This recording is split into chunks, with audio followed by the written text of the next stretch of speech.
اور دنیا کے اندر بھی ان کو ان کے ظلم کا بدلہ دیتا ہے، اس کی سزا دیتا ہے۔ جو انصاف نہیں کرتے وہ ظلم کرتے ہیں، یا تو انصاف کرے گا آدمی یا پھر ظلم کرے گا۔ کسی کے حق میں فیصلہ دیا، اگر وہ فیصلہ اس کے حق میں تھا تو اس کے لیے وہ انصاف ہے۔ اور پھر آج کل تو ایک عادت سی بن گئی ہے کہ ہمارے پاس اگر ایک چرب زبان بہترین اچھا بولنے والا وکیل ہے تو ہم اس کو کر لیتے ہیں، اور وہ سچ کو جھوٹ بنانے کا اور جھوٹ کو سچ بنانے کا ہنر رکھتا ہے۔ اور ایک انسان جو ہے اس کے ذریعے سے دوسروں کے مال ہڑپتا ہے، زمین و جائیداد ہڑپتا ہے، جھوٹی گواہیاں دلواتا ہے، اور تھوڑا سا مال لگا کر لوگوں کے مال کو ہڑپ لیتا ہے۔ تو اپنی مالی طاقت سے دوسروں کے مال کو اپنے اندر میں کر لیتا ہے۔ یہ ظلم کی بدترین اس کی اچھائیاں ہے۔ ایک انسان اگر اچھائیاں کرے اور برائیاں زیادہ کرے تو کبھی کبھی ایسا ہوتا ہے کہ وہ اچھائیاں تو پتہ نہیں کہاں جاتی ہیں، ہاں برائیاں اس کے برابر نظر آتی ہیں۔ تو یہاں پر ہم دیکھیں کہ ایک شخص جو ہے وہ دین کی خدمت کرتا ہے، اس کے باوجود خالی ہاتھ ہو جاتا ہے، لیکن اس نے کیا کیا؟ اس شفاف اور خنریز کے بارے میں تاریخ کی شہادت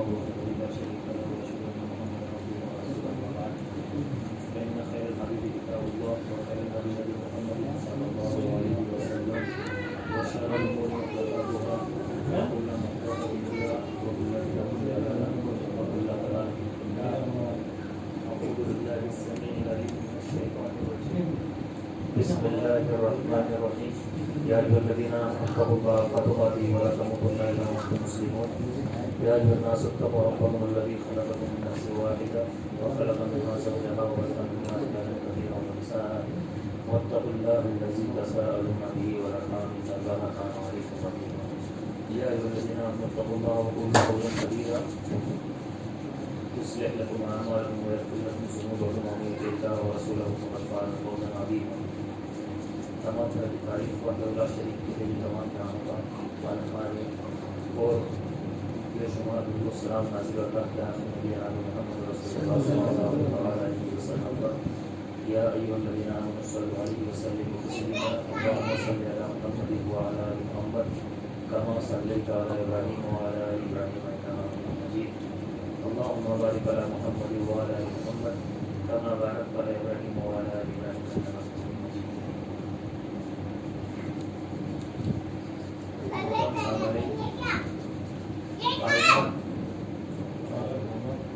کائنات کا قانون تکوینی ہو یا انبیاء و رسول کے ذریعے سے نازل کردہ قانون تشریعی، دونوں قانون کی بنیاد اللہ تبارک و تعالیٰ نے میزان عدل و انصاف پر رکھی ہے۔ چاہے دنیا کا قانون تکوینی ہو یا شریعت کا قانون تشریعی جو اللہ تبارک و تعالیٰ نے نازل کیا، دونوں کی بنیاد اللہ تبارک و تعالیٰ نے عدل و انصاف پر رکھی ہے۔ قرآن مجید نے کہا قُلْ أَمَرَ رَبِّي بِالْقِسْطِ کہ اے پیغمبر صلی اللہ علیہ وسلم کہہ دیجیے کہ میرے رب نے مجھے انصاف کا حکم دیا ہے۔ اور زمین و آسمان کے سلسلے میں قرآن مجید کے اندر کہا، بیٹ ادھر لے کے آیا، بیٹ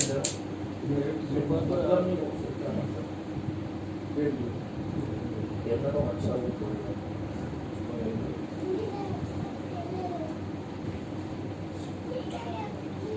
اور زمین و آسمان کے سلسلے میں اللہ تبارک و تعالیٰ نے کہا وَالسَّمَاءَ رَفَعَهَا وَوَضَعَ الْمِيزَانَ أَلَّا تَطْغَوْا فِي الْمِيزَانِ، کہ اللہ تبارک و تعالیٰ نے جو ہے زمین اور آسمان کے اندر وَالسَّمَاءَ رَفَعَهَا آسمان کو جو ہے بلند کیا، وَوَضَعَ الْمِيزَانَ اور اللہ تبارک و تعالیٰ نے میزان کو قائم کیا۔ قانون تکوینی اور قانون تشریعی دونوں کا اللہ تبارک و تعالیٰ نے انصاف پر استوار کیا ہے، اور انصاف اللہ تبارک و تعالیٰ کو بہت پسند ہے۔ اللہ رب العالمین انصاف کو پسند کرتا ہے۔ پیارے نبی صلی اللہ علیہ وسلم نے کہا کہ کل حشر کا میدان ہوگا، کل حشر کا میدان ہوگا. المقسطون علی منابر من نور عن یمین الرحمن کی اللہ رب العالمین نے یہاں پر فرمایا کہ کل حشر کا میدان ہوگا. اور کہا ہے کہ کل حشر کی عدالت قائم ہوگی تو اللہ تبارک و تعالیٰ کے وہ بندے جو زمین پر انصاف کرتے تھے وہ روز حشر نور کے ممبروں پر سرفراز کیے جائیں گے. کہ جو زمین پر انصاف کرتے تھے وہ روز حشر نور کے ممبروں پر سرفراز کیے جائیں گے جو ممبر رحمان کے دائیں جانب رکھے ہوں گے. یعنی اللہ رب العالمین کے دائیں جانب وہ ممبر رکھے ہوں گے اور ان پر ان کو سرفراز کیا جائے گا. انصاف اللہ رب العالمین کی شریعت کا ایک حصہ ہے اور اللہ رب العالمین اس کو بہت پسند کرتا ہے اور انصاف کرنے والوں کو اللہ رب العالمین پسند کرتا ہے. اسی کے برعکس جو ناانصافی کرتے ہیں، جو عدل و انصاف سے دور رہتے ہیں، اللہ رب العالمین ان کو پر دیکھنے والا ہے قیامت کے روز، اور دنیا کے اندر بھی ان کو ان کے ظلم کا بدلہ دیتا ہے، اس کی سزا دیتا ہے. جو انصاف نہیں کرتے وہ ظلم کرتے ہیں. یا تو انصاف کرے گا آدمی یا پھر ظلم کرے گا. کسی کے حق میں فیصلہ دیا، اگر وہ فیصلہ اس کے حق میں تھا تو اس کے لیے وہ انصاف ہے، اس کے حق کی بات ہے. لیکن اگر اس کے خلاف دے گیا تو وہ ظلم ہے. احادیث میں کہا گیا جن 7 خوش نصیبوں کو عرش الہی کا سایہ نصیب ہوگا ان میں سے ایک انصاف پسند بادشاہ ہوگا، امام عادل، یعنی ایسا بادشاہ جو رعایا کے درمیان انصاف کیا کرتا تھا. حضرات گرامی، انصاف اللہ تبارک و تعالیٰ کو اس قدر محبوب ہے کہ انسان تو انسان، لسان نبوت معاذ صلی اللہ علیہ وسلم کا ارشاد ہے کہ اگر کسی سینگ والی بکری نے بغیر سینگ والی بکری کو کے اوپر ظلم کیا ہوگا، یعنی کسی سینگ والی بکری نے اگر بغیر سینگ والی بکری کو مار دیا، اس کو بھیٹ ماری یا جو بھی ہم اپنی بھاشا میں بولتے ہیں، اس نے اس کے اوپر ظلم کیا، تو کل روز محشر اللہ رب العالمین اس بغیر سینگ والی بکری کو سینگ دے گا اور کہے گا کہ تو اپنا بدلہ اس سے لے لے. یعنی اس سینگ والی بکری کو، اس نے تجھے دنیا کے اندر جو ظلم تیرے اوپر کیا تھا تو اس سے اپنا حساب چکتا کر لے. اب ذرا یہاں پر آپ دیکھیے کہ اللہ رب العالمین نے جانوروں کے درمیان اللہ تبارک و تعالیٰ نے بے زبان جانوروں کے درمیان اللہ تبارک و تعالیٰ آپس میں جو ہے ظلم کو ناپسند کرتا ہے، آپس میں زیادتی کو ناپسند کرتا ہے. تو پھر ایک عقل رکھنے والا انسان جو عاقل ہوتا ہے، جس کو اللہ رب العالمین نے سمجھ بوجھ دی، اس کے درمیان ظلم کو اللہ رب العالمین کیسے پسند کرے گا؟ جانور کے عقل والے ہوتے ہیں، جانور بے عقل ہوتے ہیں، جانوروں کے اندر عقل نہیں ہوتی، لیکن اس کے باوجود اللہ رب العالمین کل روز قیامت ان کا بھی حساب کرے گا، کیونکہ اللہ رب العالمین کا انصاف اعلیٰ لیول کا ہے. تو پھر جو انسان آپس میں نا انصافی کرتے اللہ رب العالمین ان کو کیسے چھوڑ دے گا؟ اللہ رب العالمین ان کو چھوڑنے والا نہیں ہے. ظلم کیا چیز ہے؟ وضع الشیء فی غیر محلہ، کہا گیا کہ کسی بھی چیز کو اس کے اصل مقام سے ہٹا دیا جائے اس کو ظلم کہتے ہیں. کسی بھی چیز کو اس کے اصل مقام سے ہٹا دیا جائے. اور شریعت کی اصطلاح میں یوں سمجھ لیجئے کہ دوسروں کی جان، دوسروں کا مال، دوسروں کی عزت و آبرو پر حملہ کرنا، اس کو ظلم کہتے ہیں. دوسروں کی جان پر حملہ کرنا، دوسروں کی عزت و آبرو پر حملہ کرنا، دوسروں کے مال پر حملہ کرنا، اس کو ظلم کہتے ہیں. یہ بات معلوم ہونی چاہیے کہ جان چاہے مسلمان کی ہو یا کافر کی، دونوں کی جانیں محترم ہے اسلام کی نظر میں. چاہے مسلمان کی جان ہو یا کافر کی جان ہو، دونوں کی جان محترم ہے. یہ بات الگ ہے کہ مسلمان کی جان جو ہے وہ زیادہ اہمیت رکھتی ہے. مال چاہے مسلمان کا ہو یا کافر کا ہو، دونوں محترم ہیں. اور عزت اور آبرو ایک مسلمان کی ہو یا پھر کافر کی ہو، دونوں محترم ہیں. بہتی کی روایت ہے کہ نبی کریم صلی اللہ علیہ وسلم نے ایک مرتبہ خانہ کعبہ سے مخاطب ہو کر فرمایا کہ ما اعظمک وما اعظم حرمتک. دیکھیے، مسلمان اور کافر کی جان، مال اور عزت و آبرو، اس کے اندر ترجیح مسلمان کی جان، مال اور عزت و آبرو کو دی جائے گی، کیونکہ اللہ کے نبی صلی اللہ علیہ وسلم نے خانہ کعبہ سے مخاطب ہو کر خانہ کعبہ سے کہا، فرمایا کہ ما اعظمک وما اعظم حرمتک، یہ خانہ کعبہ تیری عظمت اور تیری حرمت کے کیا کہنے، یعنی تیری عظمت اعلیٰ ہے، تیری حرمت اعلیٰ ہے. خانہ کعبہ سے کہا کہ تیری عظمت اور تیری حرمت اعلیٰ ہے، لیکن وَلَلْمُؤْمِنُ أَعْظَمَ حُرْمَةً عِنْدَ اللَّهِ مِنْكَ، لیکن تیری حرمت سے زیادہ ایک مومن کی حرمت اللہ رب العالمین کے نزدیک زیادہ عمدہ ہے اور زیادہ اعلیٰ ہے. تو ایک مومن کی مال، ایک مومن کی عزت و آبرو، ایک مومن کی جان، اس کی حرمت اللہ رب العالمین کے نزدیک، اللہ رب العالمین کے نزدیک خانہ کعبہ کی حرمت سے بھی زیادہ ہے. اور یہ اللہ کے نبی صلی اللہ علیہ وسلم نے فرمایا کہ وَلَلْمُؤْمِنُ أَعْظَمُ حُرْمَةً عِنْدَ اللَّهِ مِنْكَ، کہ اللہ کے نزدیک ایک مومن کی حرمت تیری حرمت سے بھی زیادہ ہے. تو کوئی ناحق کسی کا مرڈر کرے، ناحق کسی کی جان لے، یہ اتنا بڑا جرم ہے، یہ اتنا بڑا جرم ہے کہ ایک انسان جو ہے گویا کہ اس نے خانہ کعبہ سے بھی زیادہ مطلب جو ہے اس نے حرمت والی چیز کو پامال کر دیا.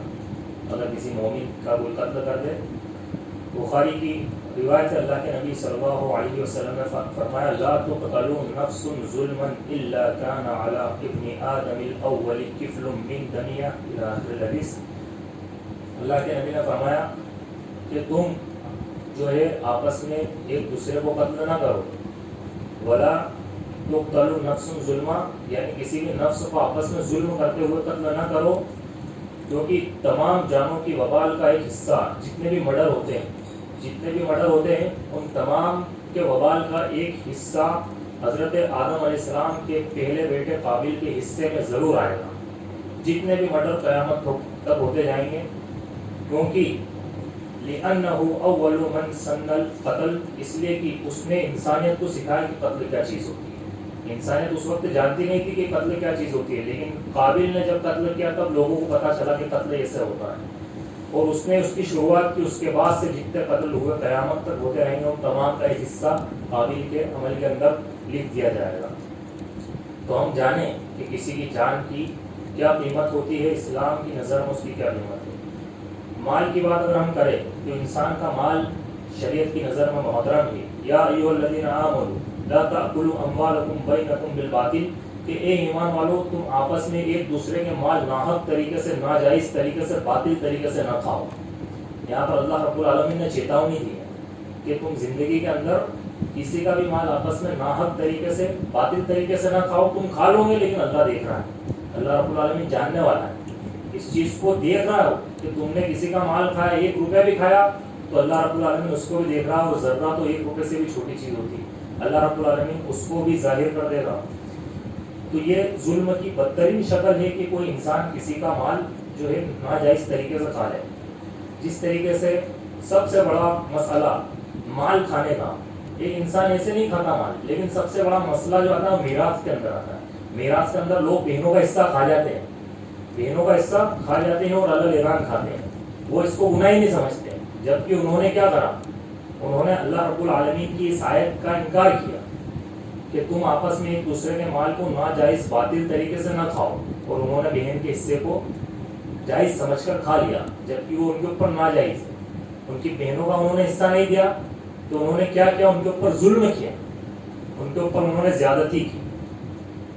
اور پھر آج کل تو ایک عادت سی بن گئی ہے کہ ہمارے پاس اگر ایک چرب زبان بہترین اچھا بولنے والا وکیل ہے تو ہم اس کو کر لیتے ہیں، اور وہ سچ کو جھوٹ بنانے کا اور جھوٹ کو سچ بنانے کا ہنر رکھتا ہے.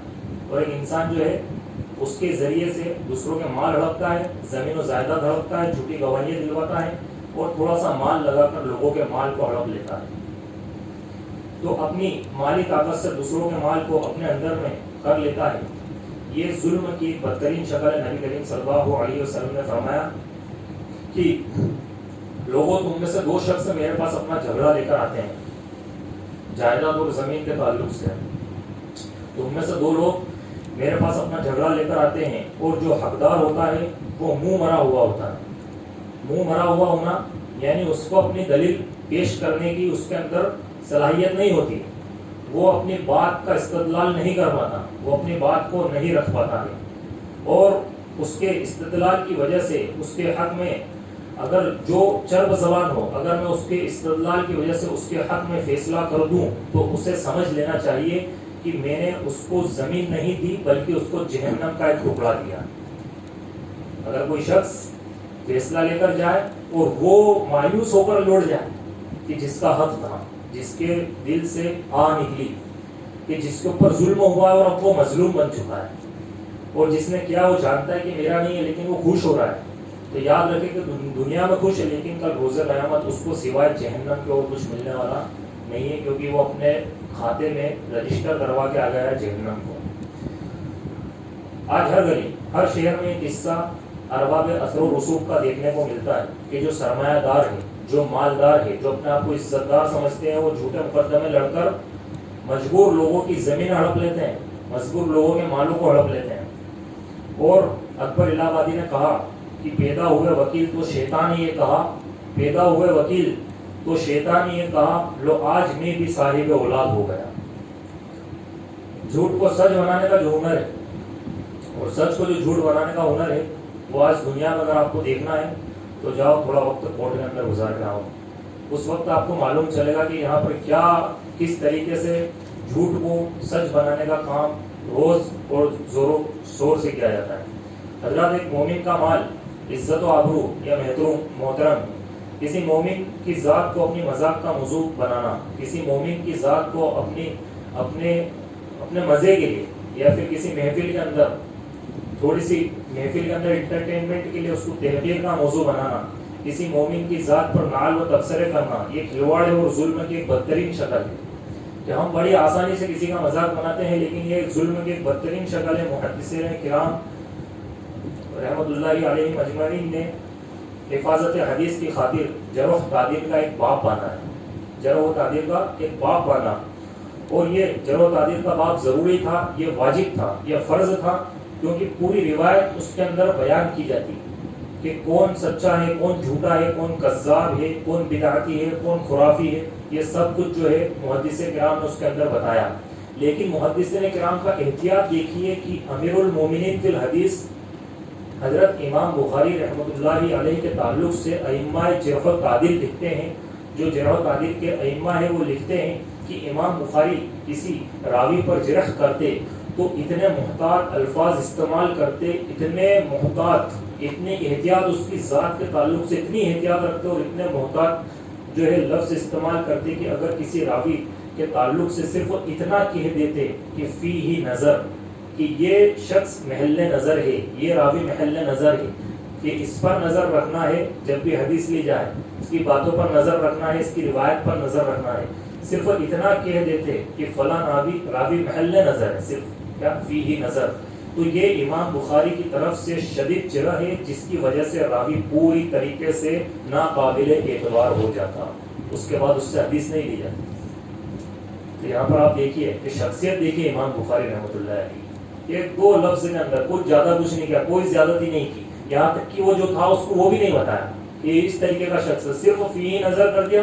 اور اللہ رب العالمین نے جو تقویٰ ان کو دیا، جو پرہیزگاری ان کو دی، جو عزت ان کو دی زمین کے اوپر، صرف ان دو لفظوں کی وجہ سے اس کا جو ہے کیریئر جو آگے جھوٹ پھیلانے والا تھا وہ ختم ہو جاتا، کہ وہ ناقابل اعتبار ہو جاتا۔ تو وہ حفاظت حدیث کے تقاضوں کو سمجھتے تھے اور وہ لوگوں کی آبرو کو سمجھتے تھے کہ کہیں ہماری طرف سے کوئی زیادتی نہ ہو جائے، ہم کچھ زیادہ نہ بولتے ہیں۔ تو اس سے ایک بات یہ بھی پتہ چلی کہ بدعتی کو بدعتی بتانا یہ بھی ضروری ہے کہ کوئی اگر بدعت پھیلاتا ہے، ہمیں معلوم ہے کہ بدعت کی اشاعت کرتا ہے، تو اس کے بارے میں بتانا ضروری ہے کہ فی نظر، یہ محل نظر ہے، اس سے جو ہے بات لی جائے تو احتیاط کے ساتھ لی جائے، یعنی اس سے آنکھ بند کر کے بات نہ لی جائے۔ کوئی خرافی ہے تو اس کو خرافی بتانا ضروری ہے۔ تو حضرات، ظلم کیا چیز ہے؟ ظلم کے تعلق سے جو بات چل رہی ہے کہ یہاں پر حضرت امام بخاری کسی کی ذات کے ساتھ انہوں نے ظلم نہیں کیا، یہاں تک کہ کسی راوی کے اوپر بھی نہیں۔ تو آج اگر دیکھا جائے تو چھوٹے سے مسئلے پر ایک شخص اگر اس نے کچھ ایسی بات کر دی جو بات ہمیں لگا کہ نہیں یہ جھوٹ ہے، یا پھر کچھ ایسا مسئلہ ہو گیا کہ اس کی خرافی ہمارے سامنے آ گئی، تو ہم نے کیا کرا بھائی اس کے اندر 5 باتیں لگا کر بتائی، جھوٹ اس کے اندر شامل کر دیا یا اس کو بڑا چڑھا کر بتائی۔ تو اس سے سب سے بڑا نقصان تو یہ ہوا کہ سامنے والے کی عزت اور آبرو پامال ہو گئی، آپ نے اس کی ذات کے ساتھ زیادتی کی، ظلم کیا، اور اپنے نامہ اعمال کے اندر ایک جھوٹ اور لکھوا لیا، اور اپنے نامہ اعمال کے اندر کسی مومن کی عزت و آبرو پامال کرنے کا گناہ بھی لکھوا لیا۔ تو ظلم کیا چیز ہے؟ ظلم سے حکومتیں ختم ہو جاتی ہیں، ظلم سے قومیں زوال پذیر ہو جاتی ہے، ظلم سے انسانی زندگی کی ترقیاں رک جاتی ہے، ظلم سے نعمتیں چھین لی جاتی ہے، ظلم سے اللہ کا غضب و عذاب آتا ہے، کہ آج جو حاکم ظلم کرتا ہے تو وہ کیا ہمیشہ رہنے والا ہے، ٹکنے والا ہے، ٹھہرنے والا ہے، یا اس کی حکومت یا اس کی سلطنت یا اس کا زور یا اس کا دبدبا یہ ہمیشہ رہنے والا ہے؟ نہیں، اس کا ایک دن انت ہوگا، اس کی حکومت کا انت ہوگا، لیکن وہ ہوتا ہے بہت برا۔ زندگی کے اندر ہم کچھ مثالیں ایسی دیکھیں گے، قرآن مجید کے اندر قوم عاد کا تذکرہ ہوگا۔ تاریخ کی وہ طاقتور قوم ہے کہ جن کو تیز و تند آندھیوں سے ہلاک کر دیا گیا، تیز و تند آندھیاں بھیجی تھی اللہ تبارک و تعالیٰ نے اور انہیں ہلاک کر دیا۔ ان کا جرم کیا تھا؟ سورہ شورى کے اندر اللہ رب العالمین نے فرمایا وَإِذَا بَطَشْتُمْ بَطَشْتُمْ جَبَّارِينَ، کہ جب تم کسی پر ہاتھ ڈالتے ہو تو ظالم بن کر ہاتھ ڈالتے ہو۔ جب تم کسی پر، آج کیا ہو رہا ہے مسلمانوں کے اوپر ظالم بن کے ہاتھ ڈالا جا رہا ہے، تو کیا تیز و تند ہوا کا مالک کون ہے؟ اللہ رب العالمین ہے۔ اللہ رب العالمین چاہے تو ابھی ختم کر دے، اللہ رب العالمین کی مصلحت ہے، حکمت ہے۔ ظالم بادشاہ مسلط ہوتے ہیں تو ان ظالم بادشاہوں کا اللہ رب العالمین خاتمہ بھی کرتا ہے۔ ظالم قومیں پیدا ہوتی ہے، ظالم قوموں کو اللہ رب العالمین وہ لوگوں کو جب بھی لوگوں پر ہاتھ ڈالتے جو ظالمانہ طریقے سے ہاتھ ڈالتے، چھوٹے چھوٹے جرائم پر بڑی بڑی سزائیں وہ لوگوں کو دے دیتے تھے۔ چھوٹے چھوٹے جرائم ہوتے تھے، آج دیکھا جائے ہم چھوٹے چھوٹے جرائم پر بڑی بڑی سزائیں وہ دے دیا کرتے تھے۔ تو ظلم سے اللہ تبارک و تعالیٰ قوموں کو، حکومت کو، تخت و تاج کو ختم کر کے رکھ دیتا ہے۔ نبی کریم صلی اللہ علیہ وسلم نے امت کو آگاہ فرمایا کہ اتقوا الظلم، ظلم کرنے سے بچو، فإن الظلم ظلمات یوم القیامہ، اس لیے کہ ظلم قیامت کے روز تاریکیوں کی شکل میں آئے گا۔ ظلم قیامت کے روز تاریکیوں کی شکل میں آئے گا، ظالم روز محشر تاریکیوں میں ڈوبے گا، اندھیرے میں اللہ رب العالمین اس کو ڈبائے گا۔ صحیح مسلم کی روایت ہے، نبی کریم صلی اللہ علیہ وسلم نے اپنی امت میں ظالم حکمرانوں کی پیش گوئی کی، ظالم حکمرانوں کی پیش گوئی کی کہ میری امت میں جہنمیوں کی دو قسمیں ایسی ہیں جنہیں میں نے اپنی زندگی میں نہیں دیکھا۔ دو قسمیں جہنمیوں کی ایسی ہیں جنہیں میں نے اپنی زندگی میں نہیں دیکھا۔ پہلی قسم تو یہ فرمایا کہ کچھ ایسے لوگ کہ ان کے ہاتھ میں کوڑے ہوں گے اور ان کوڑوں کے ذریعے سے وہ لوگوں کو ناحق مارا کریں گے، ان کوڑوں کے ذریعے سے وہ لوگوں کو ناحق مارا کریں گے۔ اہل علم نے کہا اس سے مراد لیا کہ وہ ظلم کرنے والا حاکم ہوگا جو رعایا پر ظلم کرے گا۔ دوسری قسم جو اللہ کے نبی نے فرمایا کہ میں نے ان جہنمیوں کی دو قسموں کو زمین پر نہیں دیکھا، دوسری قسم ایسی عورتیں پیدا ہوں گی جو لباس پہن کر بھی برہنہ ہوں گی، یعنی جن کے لباس اتنے باریک ہوں گے کہ ان کا جسم نظر آئے۔ تو اللہ کے نبی صلی اللہ علیہ وسلم نے ان کے تعلق سے بھی وَنِسَاءٌ کاسیاتٌ عاریاتٌ مائلاتٌ، ایسی عورتیں ہوں گی کہ جو لباس پہن کر بھی بنانا ہوگی۔ ایک حدیث میں نبی کریم صلی اللہ علیہ وسلم نے فرمایا کہ دو جرم ایسے ہیں جن کی سزا دنیا میں مل کر رہے گی، جن کی سزا دنیا میں مل کر رہے گی۔ پہلا جرم والدین کی نافرمانی، والدین کی نافرمانی۔ اللہ کے نبی نے فرمایا کہ والدین کی نافرمانی اس جرم کی سزا دنیا میں انسان کو ملے گی کہ نہیں ملے گی؟ انسان بچ نہیں سکتا ہے، اگر کوئی والدین کی نافرمانی کرتا ہے تو بچ نہیں سکتا ہے۔ دنیا نے دیکھا اور ہم اور آپ بھی دیکھتے ہیں کہ مرنے سے پہلے اللہ تبارک و تعالیٰ اس شخص کو جو والدین کی نافرمانی کرتا ہے عبرت کا نشان بنا کر چھوڑتا ہے، عبرت کا نشان بنا کر چھوڑتا ہے اس شخص کو جو والدین کی نافرمانی کرتا ہے۔ اور اس نے جیسا سلوک اپنے ماں باپ کے ساتھ کیا، ہم یہ بھی دیکھتے ہیں کہ اللہ رب العالمین اس کو ایسی اولاد اس کی گود میں پالتا ہے جو اس سے بھی بدتر سلوک اس سے کرنے والی ہے، ایسی اولاد کو اس کی گود کے اندر بڑھاتا ہے۔ دوسرا جو جرم ہے اس کی سزا دنیا میں ملے گی وہ ہے ظلم۔ ظلم کی سزا ایک انسان کو اللہ رب العالمین دنیا میں دیتا ہے۔ اگر آپ تاریخ سے پوچھیں گے تو سینکڑوں شہادتیں محفوظ ہیں، سینکڑوں شہادتیں محفوظ ہے۔ ظالم دنیا میں عبرت کا نشان بنتا ہے، دنیا میں اللہ تبارک و تعالیٰ اسے رسوا کر کے چھوڑتا ہے۔ احادیث اور تاریخ کے حوالے سے ہم کچھ باتیں دیکھیں گے۔